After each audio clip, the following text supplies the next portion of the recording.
and welcome to this week's review on the latest episode of My Hero Academia. This week I'm reviewing the episode titled The Girl Who Loves Smiles. So we kick off this review, as I always do with these reviews, by talking about the positives and the headline positives. The big things I'll be discussing over the course of this review. I enjoyed the moments of humour that we got throughout the episode. I liked the confrontation between Midoriya and Spinner, and I liked how we dealt with Uraraka's guilt. I'm just going to point out and say that this is my second attempt to do this review, because I got about 20 minutes into the previous version of it, only to realise I'd left the echo on with my microphone and there's no way in editing that out, and because I didn't want to sound like I was recording this in a cave, here we go again. God almighty, here we are, the penultimate episode of this season and this series as a whole. We're probably not going to reach the 170 subscriber goal, let alone the 165 subscriber goal the way things are going, so let's try and make some good out of this and just get to the matter at hand. Whilst this is a more dramatic and serious episode, I want to take a moment to talk about the comedy featured in this episode and give it a little bit of praise, because even though it makes up a short chunk of this episode, it wouldn't feel appropriate to talk about it anywhere else in this review anyway. But anyway, this is an episode that brings in a lot of the humour that felt very much like classic My Hero Academia, which might feel like a weird thing to say, bearing in mind that this isn't a series that you'd ever refer to a particular era as being classic, but bearing in mind this is a series that's been going on for nearly 10 years now, so it's a nice little refresh to get a little bit of a feeling of the past, a little bit of a feeling of how things used to be. And it is character and situation-based banter that works very well with this series, and it's, again, a nice reminder of earlier seasons. A reminder that at the end of the day, whatever may happen next, whether there is a sequel series or not, things will continue with these characters. They'll still have their lives, they'll still have their personalities, even if some characters are in different places for obvious reasons, emotionally speaking. And that these characters will live on and continue on in their own way. The humour here, understandably, is enjoyable. I wouldn't be talking about it in the positives or in this review at all if I didn't have much to say about it. And it just shows a different side of all of this I do enjoy. That here we are with these characters having to try and deal with their newfound fame and deal with the fact that they are second years having to deal with the first years below them that are a bit much. And I bloody know that feeling, though that's a rant for a whole other video that'll never get made. You know, I can sympathise to that bit. The fame bit, not really, but hey, dealing with first years, oh boy, I know that fucking feeling. Anyway, this is a different form of Aftermath and showing a different aspect to the Aftermath that other series and this series doesn't really get into. We've had, as I mentioned previously, the literal aftermath of rebuilding and healing, the emotional, seeing how our characters coming to terms with everything that's happened, are still trying to come to terms with it, the social, or rather more personal repercussions and aftermath of the use of seeing the characters trying to move on with their lives. But this is showing the professional aftermath, something that doesn't really get done in this series at all. Our cast has been a part of many teams and groups that have saved the day in one way, shape or form, and they've never really got the pats on the back, the kudos and grazies from really anybody. I can understand that as regards to the movies, because they are canon, but they're not mentioned. But even in the main series, there's not even a moment with someone patting them on the back and saying, oh, hey, you're the guy that saved me from those muggers a few months back. Here's a donut. Or anything like that. No. And now they're getting it left, right and centre. I mean, even as mentioned within this review itself, that they're getting offers for interviews all over the bloody place, and that, hey, this is a situation where even if you're some minor player in all of this, people are going to want to know your story. This is going to give you a lifetime of after-dinner speeches to do for the rest of your days. Hey, maybe even a biopic if your story is particularly inspiring or interesting. And honestly, it would be kind of neat to have a little bit of a follow-up, set years after the fact and see which members of the class have really sold out. Because, right now they're like, oh no, I'm doing this to be a hero, I'm doing this for the safety of others. I'm wondering how many of these cases are actually going to end up selling out by the end of this. And it would be wild if it was with people that you'd never expect it to be. But hey, that's a whole other discussion for a later point. Hey, maybe when all this is done, I'll do a video of I'll do a tier list of characters most likely to sell out as pro heroes. Hey, maybe that's what we'll do in the future. We'll see. Anyway, given everything that's happened over the past couple of seasons or so, regardless, I am happy that we're getting some moments of comedy, even if it is within the dying embers of this series. We haven't had much over the past couple of seasons, I should say, for obvious reasons, and there are plenty of times where that stuff would have been totally inappropriate, but to get a little bit of it now just feels great to me. As short-lived as it is, again, it reminds us as what the series used to be like, and does it in a way that doesn't feel too referential or self-referential. This isn't trying to recreate the past, this is just showing that, you know, this is what the series is deep down. It isn't this super ultra serious shonen anime that some people treat it as, but at the same time, it's not totally a goofball thing, and our characters just can have a moment of little, like, character banter stuff, and that's fun. It's fun, and that then moves us on to one of the two big moments in this episode, that being, the first being Midoriya having his meeting with Spinner. Midoriya is here to give Spinner Tomura's final words, and he's ultimately doing this to give Spinner some form of closure, because let's be honest, Midoriya doesn't need to be here, but he's doing it for ultimately Spinner's benefit. He's doing it, I feel deep down, to try and save Spinner in his own way. In this episode, we get the confirmation that my thing from the previous season about how Spinner was practically becoming a Nomu was close to the truth, and that was a process that was happening in that particular moment. And I think that that is, well, it just underlines how very little the All For One saw of him, and again, I suppose from my point of view, underlines just how short-sighted All For One was. Because Spinner feels like he would be the ideal second candidate to be his successor, given everything he feels and just how passionate he is about bringing down this world.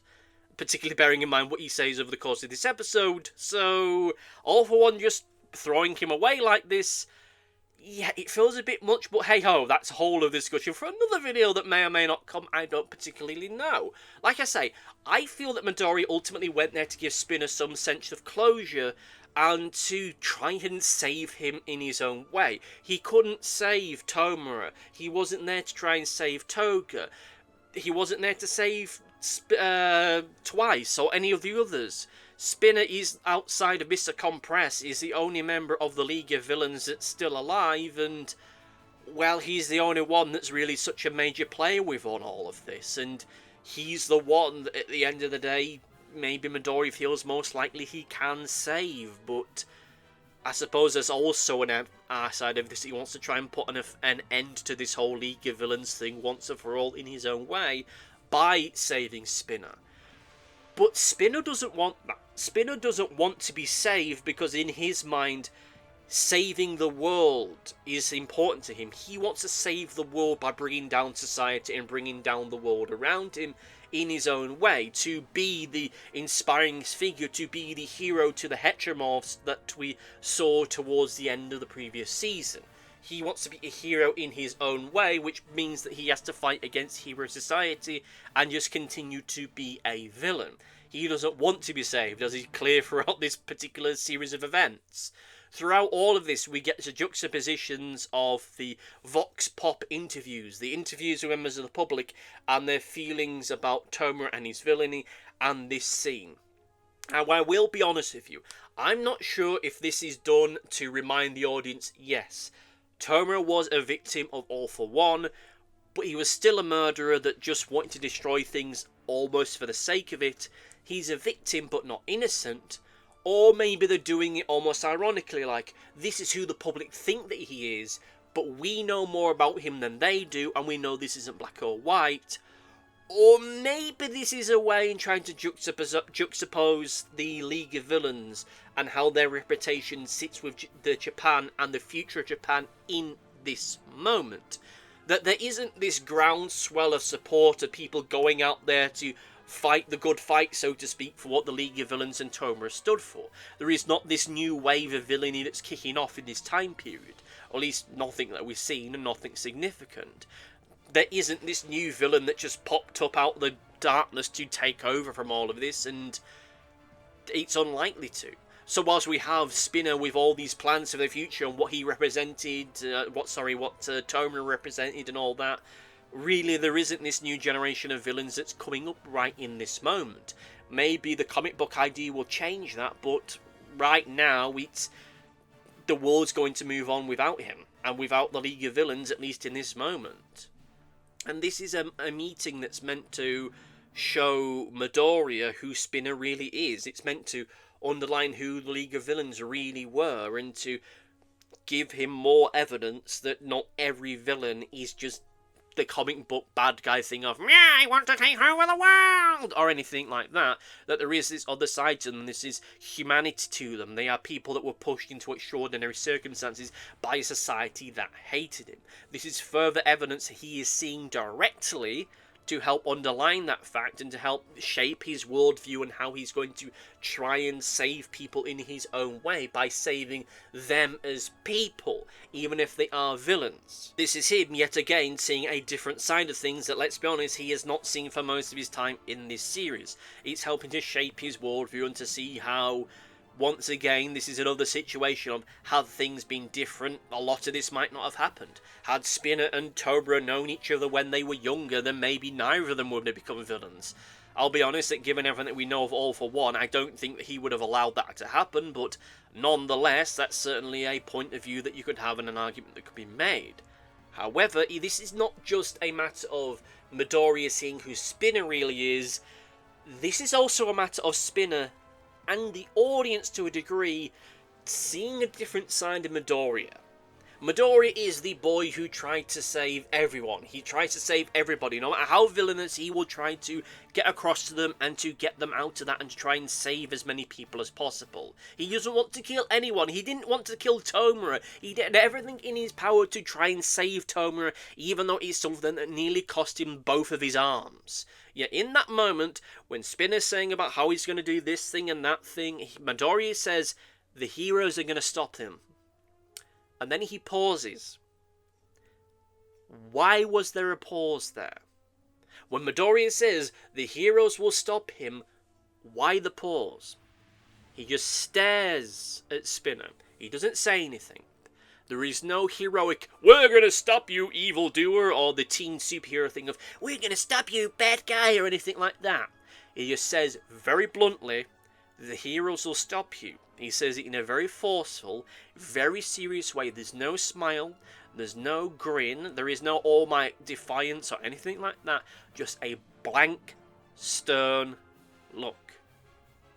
For me, that pause is there, and he is saying that in such a way as to say that if Spinner tries anything, they'll stop him.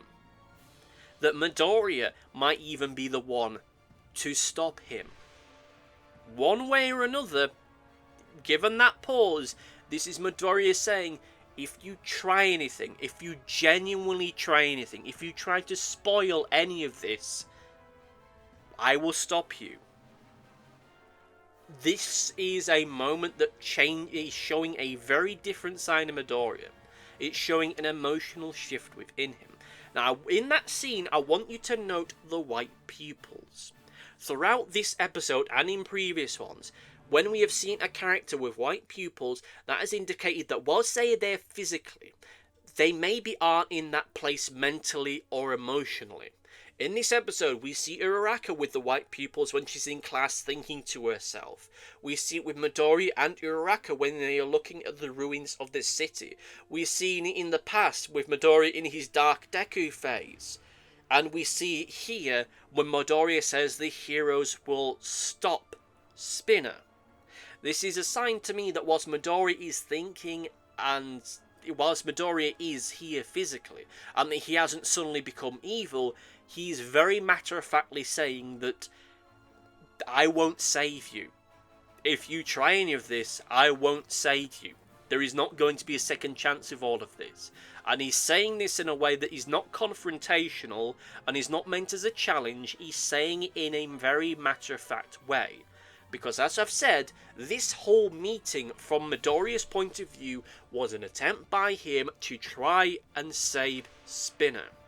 And whilst he has certainly got a very different point of view from Spinner and to how he came to be in the position that he is, Spinner has ultimately just spat that back in his face, and he's already talking about how he's going to try and inspire a new generation of villains and how he's going to try and do all this evil stuff. And Midoriya just blankly and bluntly says, that he's going to be stopped. Now, again, this is not to say that Midoriya has become evil, that Dark Deku is back, or anything like that. This is just a further sign of the PTSD that he's dealing with all of this. And maybe with time, this is an approach that he will ultimately not go down, but this is him very definitively saying, I'm the boy that tries to save everybody. If you try this, I will not save you. That, to me, is what he's saying here. I might be wrong, but that's certainly the feeling I get from all of this. The other major thing with this moment, beyond the emotional thing of just seeing that very different side to Spin that we have not seen, seeing a side of him that's far more vulnerable, even though he bulks up and becomes this big killer lizard looking thing, deep down he is still this broken thing that's dealt with a lifetime of abuse and bigotry. We then get the moment in this thing where he talks about he's going to make a comic book based upon the life of Toma and the League of Villains, and that this is going to be his way of inspiring a new generation of villains, and this is his whole attempt to keep this whole affair going. My question though is, would it work? Because when he's saying all of this, we get that cut to the Captain Hero comic book, the one that inspired All for One. It was a comic about heroism that inspired a villain. Is this their way in saying that a book about villainy might inspire heroism? That people might take the wrong lesson from it? Which might seem absurd, but you got to bear in mind this. Stain and characters like him, both in this series and outside of it, are directly inspired by other works of Alan Moore. In particular, his version of Miracle Man, and especially with Watchmen and the character of Rorschach. We have this whole generation of dark superheroes and anti-heroes from the 1990s that still echo through to this day.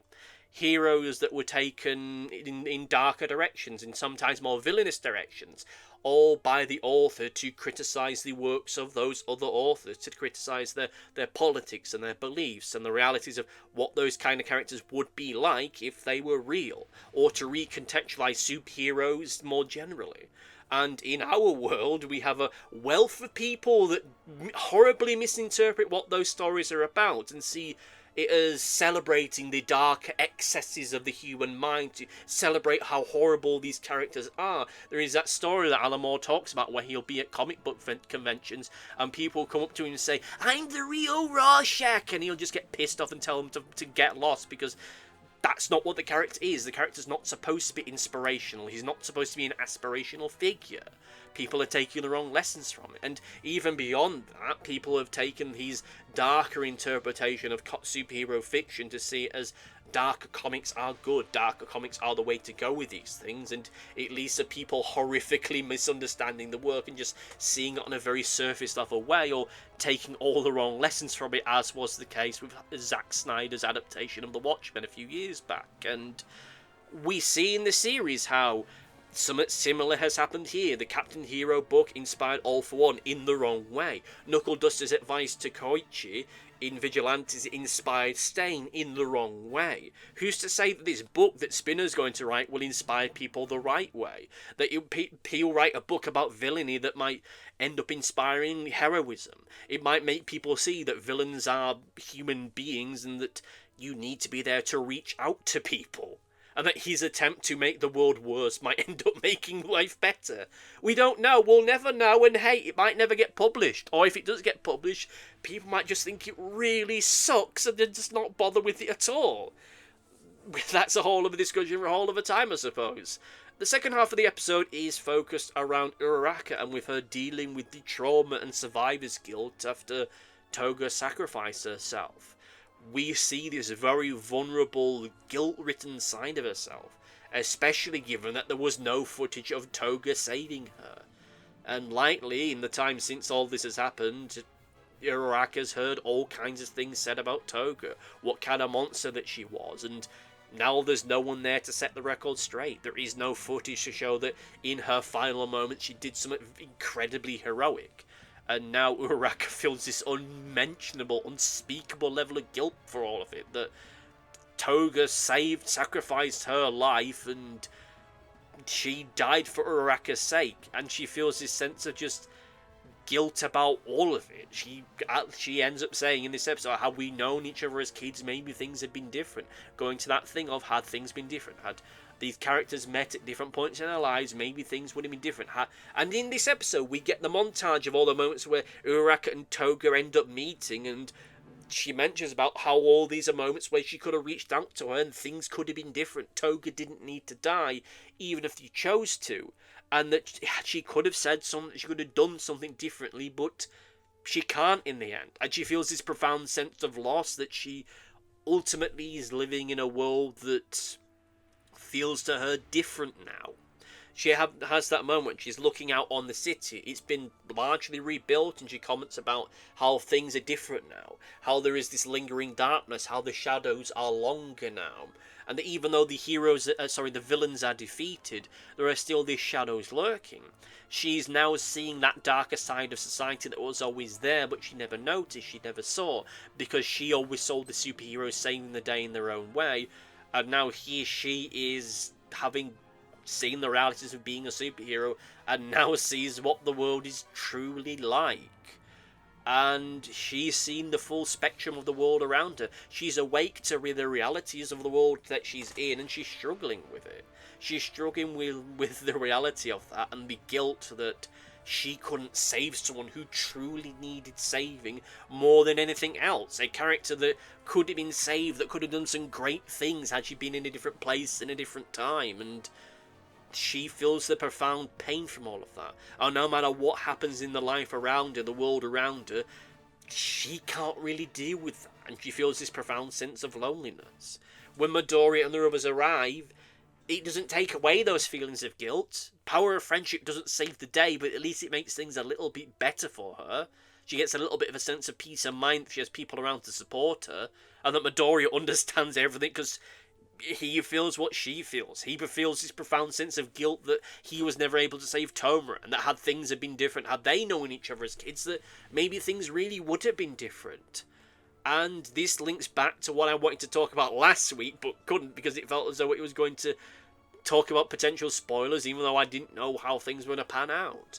Last week I wanted to talk about how the reason why Uraraka was acting so strange around Midoriya, because she has survivor's guilt. And the fact that the last person that she knew who truly did love somebody died because of that love. And maybe deep down there is this part of her that is scared that if she ever expresses how she truly feels about Midoriya, then something else might happen, that something similar might happen to him. So she keeps herself out of everything and keeps herself to one side, so that nothing bad will ever happen to anybody.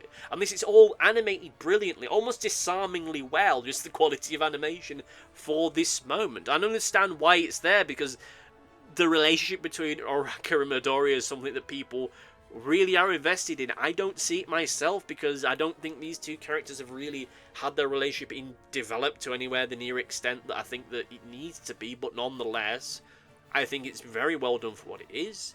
Later on in the episode, to get into a couple more things, I'll just quickly mention, we do get Aaoyama having his big leaving party. It's done in a quick, sweetish way. I still think more could have been done with all of that, but hey, the episode ends almost like last week's ends, where it feels like, okay, so if you want the series to end now, you can. Choose your ending. Maybe just end it with the Todoroki family last week. Maybe end it with this leaving party. We have one last episode next week. Don't know what's going to happen with it.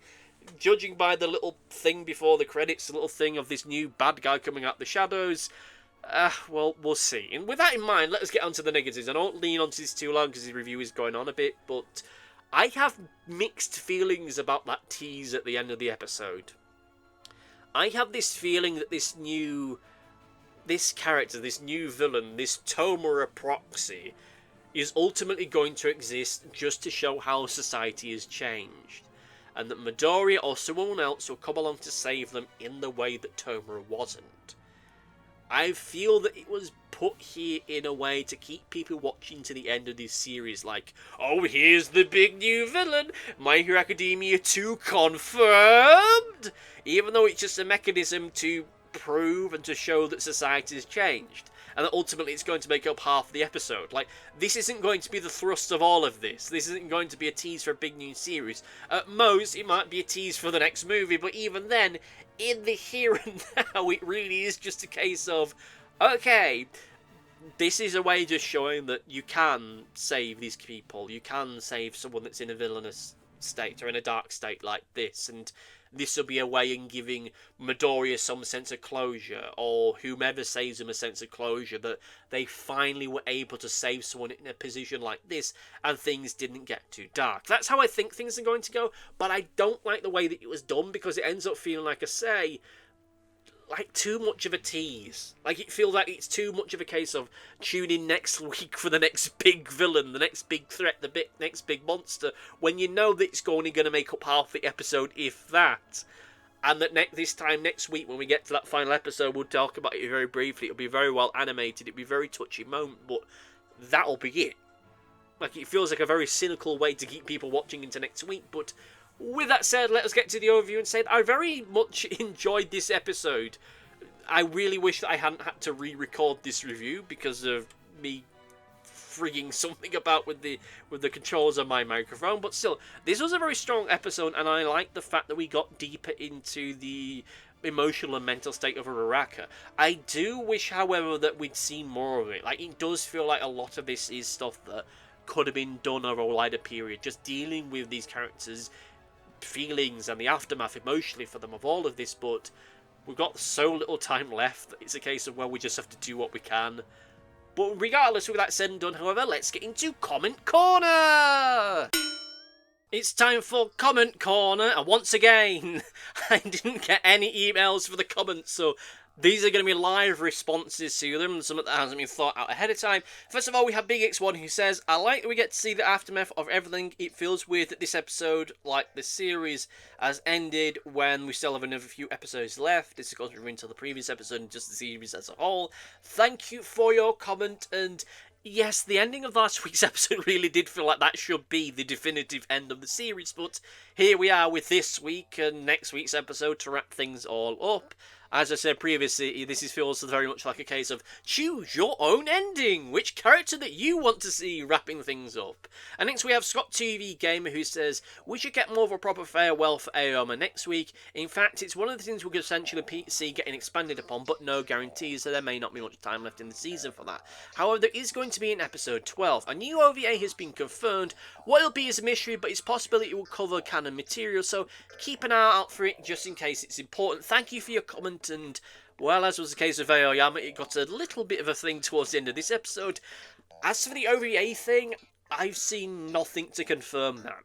I remember someone sharing a tweet with me earlier this week saying that there was an OVA coming, but I found no confirmation of line of that being the case whatsoever.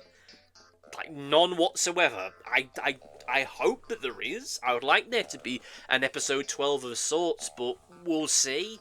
But given how, wow, let's be kind and say how difficult it is to watch the OVAs, I'm not sure what there would be in an episode 12 OVA-like thing. I really don't know.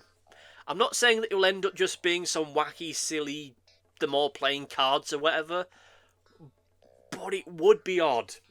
It would be odd as to what would be in it for that stuff, but we'll see. I don't know if there is one. Everything I've seen just seems to be that it's just a misinterpretation, that someone does fan art, did a thing of saying, oh, there's a new OVA coming and look at my fan art. And there's been no further confirmation beyond that. But hey, I don't know. Apparently it's coming out in December if it exists. We'll soon see about that. I've seen no news to the otherwise. But say, thank you for your comments. Sorry I didn't be able to reply to them in text form. I'll try and do that when this video is compiling. Thank you all for listening, thank you for watching, leave comments about this one down below. See you and goodbye! Thanks for watching, be sure to like, favourite, subscribe, click the bell and do all the YouTubey stuff that YouTube wants you to do. Go on, it'll do me a power of good. Until next time my friends, goodbye!